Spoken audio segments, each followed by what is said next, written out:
February 29th, 2024. Released by Thomas Hartman, co-founder of Linear and a senior staff engineer at Uber before working at Linear. So this article is about build practices for product building. Rethinking the startup MVP, building a competitive product. It's all is going to about product building and how it is different from past. Today's MVP is often about building a better version of an idea, not validating a novel one. So MVP are built in order to validate your idea. So the author going, it's not good enough to be the first in an idea. You have to out execute from day one. And further, the minimum viable product, as many founders know it, does not reflect the reality of how product get built today. So he is going to highlight many important points in upcoming article. So let's start. Building something valuable is no longer about validating a novel idea as fast as possible. Instead, the modern MVP exercise is about building a version of an idea that is different and better than what exists today. It's true. Most of us aren't building for a new net market, rather, we are finding opportunities to improve existing categories. We need an MVP concept that helps founder and product leaders iterate on their early ideas to compete in an existing market. When we started to build our MVP for Linear, we spent a lot of time talking to our users, narrowed our audience, and tested what we were building. So it highlights many important points. And it taught us some important lessons about our product and building great products in general. So Linear is about making product companies productive. So they have taken lot of user feedback, narrowed audience, and it's quite well written article. So below I will discuss why building in today's market requires an updated concept of MVP, the importance of narrowing who you are building for, the power of strategically using your wait list, and some of the indicators you will see when you found early product market fit. Very important points. The MVP is a journey, not one moment in the time. The MVP is a practice of building hacky products as quickly and cheaply as possible to validate the product does no longer work. Many product categories are already saturated with variety of alternatives, and to truly test the viability of any new idea, you need to build something that is sustainably better. The MVP as we knew it before in 2011, Eric Ries described it in his book of The Lean Startup. The minimum viable product is that version of a new product which allows a team to collect maximum amount of validated learning about customer with least effort. He conveyed that if you have an idea and you do not know if it will succeed at the market, you will need to quickly build something to validate it. And it's a valid point back in 2011. This validation could take many forms and such as a prototype, pamphlets describing your idea, and a commitment form. This works years ago when you needed a quick validation for a novel idea, service concepts, and there weren't as many existing variations of that idea. For example, A and B wanted to build a service that relied on people being comfortable spending night at strangers' house. When they started in 2009, it wasn't obvious if people were ready for this. Today, it's obvious that it works, so they won't need to validate the idea. A similar analogy works for LifeFit when they started exploring ride sharing as a concept. So the MVP as it exists today. So before the MVP was straight, there weren't many problems, challenges, and not alternatives. But right now, we have to iterate, keep changing, and MVP is not a movement in the time. It's continuous process. That is what I think. Today, the MVP is no longer about validating a novel idea as quickly as possible. Rather, it aims at creating compelling product that draws in early users in order to gather feedback that you then use to sharpen the product into the best versions of many. If you look at successful companies that have IPOs in the recent years, Zoom, Slack, TikTok, Snowflake, Robinhood, see examples not of novel idea but of these highly refined ideas. They are built around something and they are going to do or perform very well in these areas. Since many of us are building in a crowded market, the bar for a competitive and public ready MVP is much higher than the MVP for a novel idea. Since users have options to get to this high bar, we have spent more time refining the initial version. So it's not that the original MVP idea can still work. You can read it. Founders and product leaders must refine their visions and audience and relentlessly iterate based on user feedback to build a great product. So the author repeats this: the user feedback is very important in order to build great products. The MVP process then becomes a journey to figure out if there is something in an existing category the market wants to improve. And we are going to receive this from user feedback. Yep.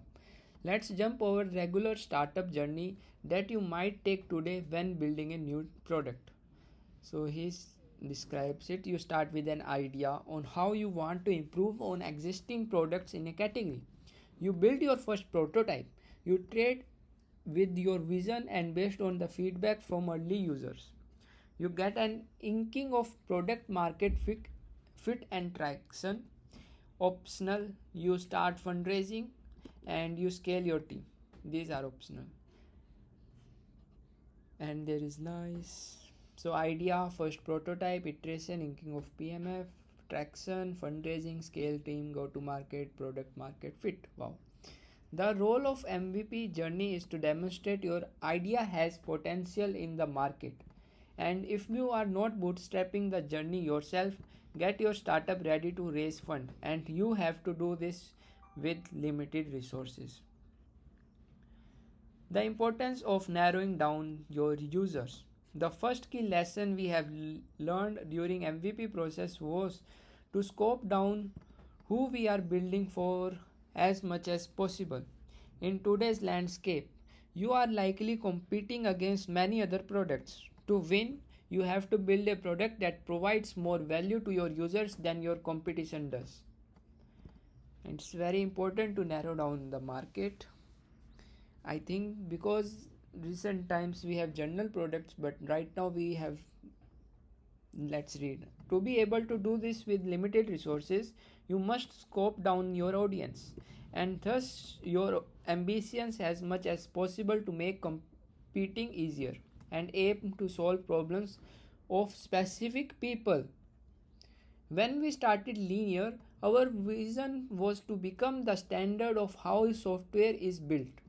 This is not really something you can expect to do during your early startup journey, let alone in an MVP. But you should demonstrate you have an ability to achieve your bigger vision via your early bets. We choose to do this by focusing on IC at small startup. We started with smallest atomic units of work. They actually needed help with ISO tracking. Something that helped immensely was that we were our own ideal customer profile. Could build a product for ourselves. We knew we wanted our product to be demonstrate three values. It should be fast as possible, local data storage, no page reloads, and available offline.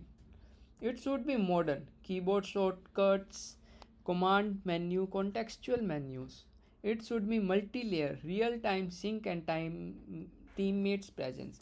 And it is really great to have these features. I tell you, many of the products don't have these features and users actually want them for years and years.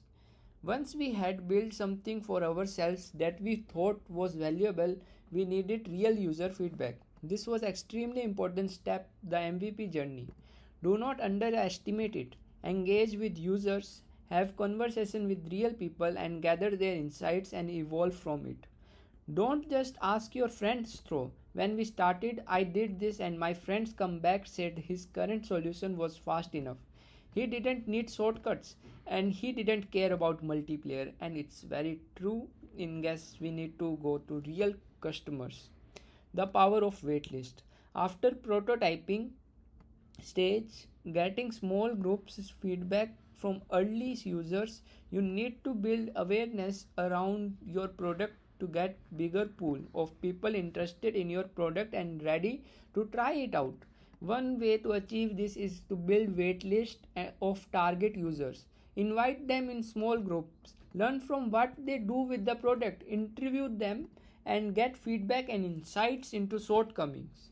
Make a list of features you want to implement. I think the second lesson we learned, the waitlist is great tool to maintain narrow focus and begin in the right direction and get the right kind of early adopters. How to build your waitlist. To build your pool of beta users to learn from, you need some mechanism of amazing a waitlist with large variety of users or a smaller targeted list with just right people.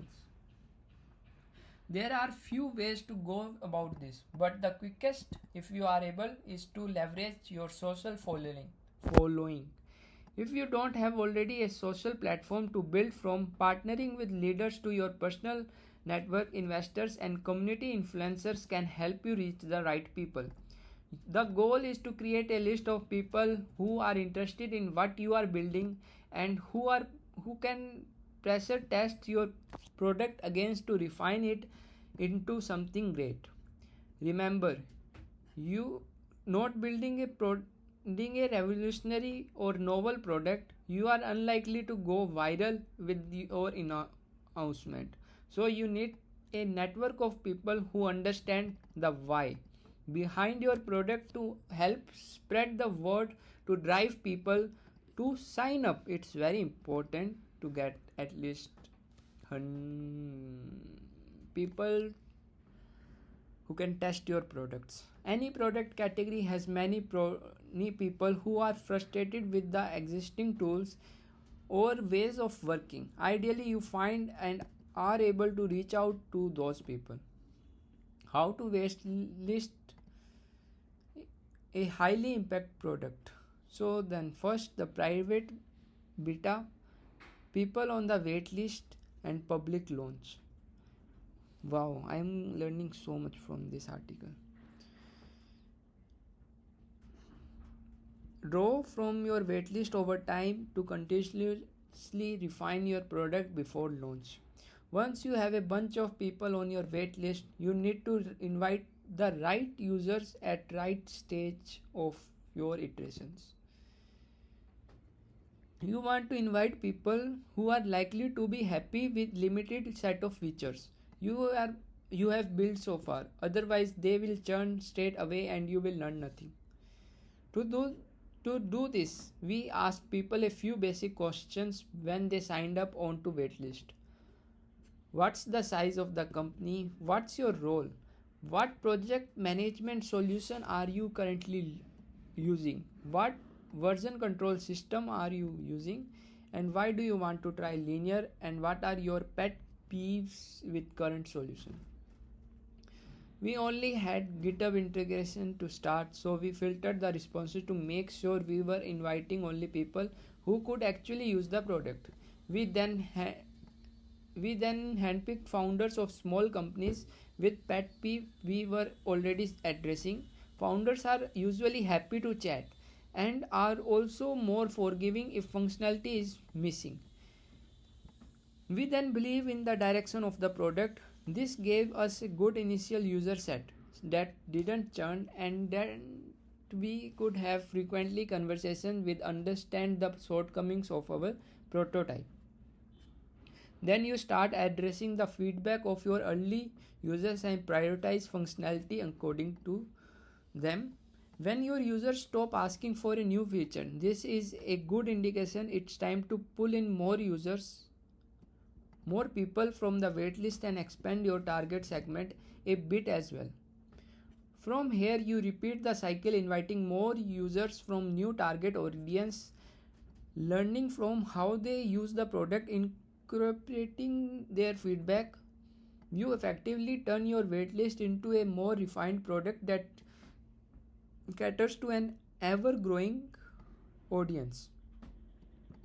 You effectively you effectively turn your waitlist into a more refined product that caters to an ever growing audience. Indicators that you have ready for public launch. Knowing you are ready to launch your product publicly comes down to testing user segment and trusting your gut. Here are 3 ways to go about testing user segment. Meet users via Slack, Zoom, or in person, figure out how happy they are. Use a product fit questionnaire and ask how they would feel if they suddenly couldn't use your product tomorrow. Ask users to pay. Ultimate test. To test willingness to pay, we started with a pay if you want model. Users didn't have to pay to use linear during beta, but if you went into their settings, they found a friends of linear plan offering nothing more than our gratitude. After using these methods for years, we gained the confidence we needed to launch publicly and then asked the users to subscribe to a real paid plan. The public launch, and beyond. Once you have demonstrated the values to and encrypted the feedback from your early users, public launch and beyond. Once you have demonstrated value to and incorporated the feedback from your early users, you probably ready to open up access and launch publicly. You can continue to use this MVP journey model as your product grows to test new features and offering out with existing users or a new user segment. To recap, narrow down your initial audience and build for them. Figure out who you are building the product for and make the target audience as small as possible before expanding. Build and leverage your waitlist. The waitlist is grinding the stone with which you can sharpen your idea into something truly valuable that will succeed at market, and so use it effectively. Trust your gut and validate demand with your user. Talk to your user and find out how invested in the product they are and if they be willing to pay. And of course, I am available at for questioning and